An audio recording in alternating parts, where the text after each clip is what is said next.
Amigos, o que venho contar hoje, mostrar para vocês um pequeno pedaço de um depoimento de um pastor, uma pessoa que já esteve no sistema penitenciário brasileiro, que fez parte da AVJ, que era conhecida pelos carcereiros e por muitos que frequentavam e até alguns que participavam, sentiam-se até com certo orgulho, aquelas pessoas mais perdidas, sempre dentro de uma religião, de um segmento religioso, tem aquelas pessoas que compreendem mais do que estão fazendo e aquelas que não compreendem.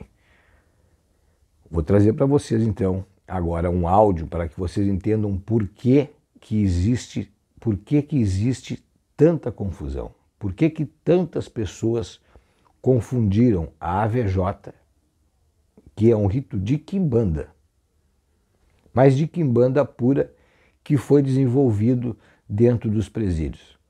Este pastor teve durante algum tempo dentro da AVJ e ele disse que realmente os carcereiros consideravam que aquilo era uma seita satânica. Ele hoje faz parte de uma das maiores igrejas do Brasil. Por questão de sigilo, manteremos o nome dele e alteramos um pouco o áudio para que não reconheçam a voz desse pastor. Mas ele é uma pessoa bem conhecida no meio evangélico. Ele vai nos contar em detalhes como se procedia algumas coisas lá dentro desta seita, né? Até hoje, mesmo aqueles que participam da AVJ, porque a AVJ ainda existe, não daquela forma que era feita lá. Não, isto é um erro. Pensar que a AVJ, que hoje tem um que não me engano o nome dele é Danilo Copini, se não me engano é o Danilo Copini. Ele participou da AVJ, ele tem até um site na internet, se vocês quiserem dar uma olhada. Eu vou pegar o site do Danilo Copini, se não me engano, e vou botar aqui embaixo na descrição para vocês visitarem o site do Danilo. Ele vende livros também, ele é escritor. Vão conhecer a história dele. Eu não sei se está toda a história no site, mas ali ele conta uma parte sobre o que é a AVJ. É bom ter a visão desse rapaz? Por quê? Porque hoje, se a AVJ existe, provavelmente seja só nas mãos dele. Não exista mais, não sei se existe mais alguém. Talvez ele esteja preparando outras pessoas para dar seguimento a este segmento religioso. Mas o depoimento desse pastor é que nos traz revelações, o que nos mostra o que realmente era e por que é que as pessoas acreditavam que aquilo era uma seita satânica. Porque a história do queimavam as mãos, o pastor vai explicar ali para nós, nesse áudio que eu vou deixar, o pastor vai explicar por que queimavam a mão da pessoa. Primeira coisa que vocês devem saber é que não se pegava a mão de uma pessoa e se queimava. Não, a pessoa se oferecia para fazer isso. Era um ato de devoção. Era um orgulho para aquela pessoa ter uma linha da mão queimada, a linha da vida. Fazia uma queimadura na linha da vida. Mas isso eu vou deixar ele contar. Tá? Talvez alguém diga, bruxo, mas isso é um absurdo, queimar a mão. Calma. Calma, não é absurdo nenhum. Não é absurdo nenhum. A pessoa se ofereceu para fazer. Quando a pessoa entra no candomblé, ela é catulada. Se você não sabe o que é isso, é um corte. Às vezes corta no rosto, tem segmentos que cortam o braço. Ali são colocadas ervas, segundo alguns preceitos. Não sei se mudaram os preceitos, mas os primeiros preceitos se faziam o corte e colocavam ali as ervas do orixá. E por causa disso, o candomblé é chamado de seita satânica? Não. Não, é claro que não. O candomblé não é uma seita satânica. Mas a AVJ também não era. Nunca foi. Vocês vão saber, por exemplo, que o Ildefonso não é o fundador da AVJ. Não. O fundador da AVJ chama-se Bruxo Carioca. O bruxo carioca é que é o fundador da VJ. E claro que ele não fundou sozinho, tinham mais pessoas, mas ele era a cabeça que estava mais organizada. O bruxo carioca é ele sim que tenta transformar desde o início, juntar a religião, a espiritualidade e transformar ela num poder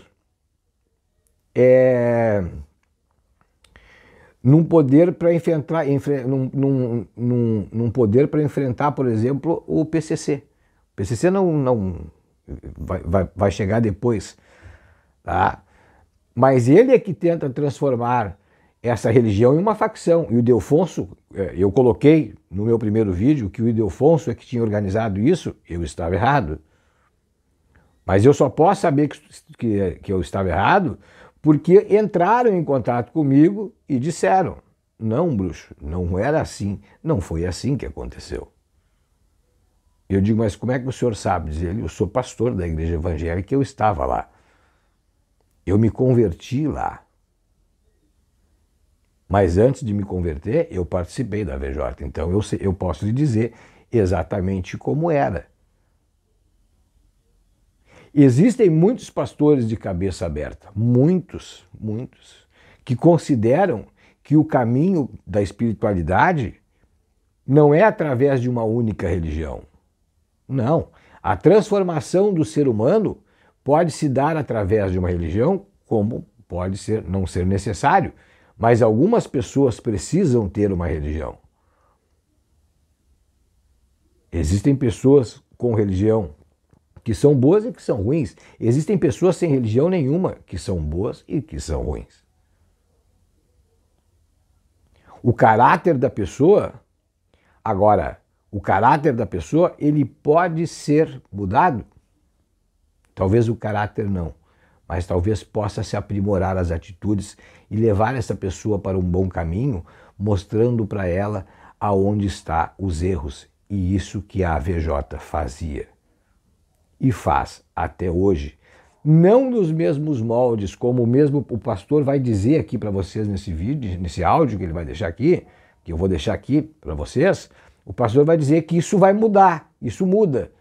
A VJ começa de uma forma e a partir de uma certa data ela começa a mudar.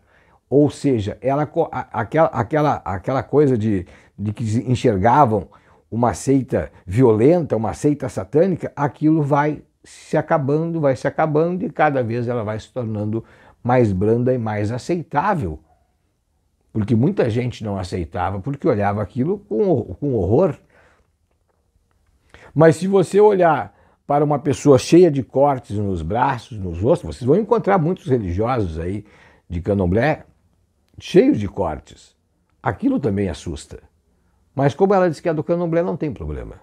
Mas se alguém disser: aquele sujeito ali tem a mão dele tem uma queimadura porque ele participava de uma seita. Bom, aí quando tu fala a palavra seita, tu te assusta. A palavra seita, ela assusta. Mas mesmo quando a gente conversa com as pessoas que falam da VJ, eles se referem à VJ como uma seita. Mas vocês verão que não é. Tá? Essa é a primeira parte de um trabalho, porque a conversa tem mais de 2 horas, tá bom? Vou deixar aí, então um pedaço para vocês escutarem o que esse pastor me falou. Meu abraço e até o próximo vídeo, onde ele vai trazer mais um pedaço da história.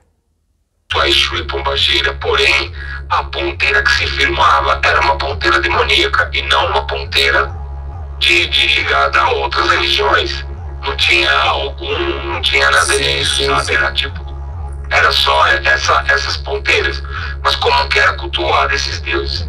Vela e sangue. O sacrifício humano era do próprio adepto. Ele cortava. Sim, era uma oferenda do adepto. O adepto fazia a própria oferenda, ele cortava o dedo, a pontinha do dedo com uma lanceta ou com um presto-barba. Sim. Tirava lá a pontinha do dedo e derramava sangue aí nas datas de louvação e oferecia as velas besuntadas em sangue, os cigarros molhados no sangue, entendeu? Uhum. No caso. e cada adepto tinha seu Exu firmado, né, debaixo da cama.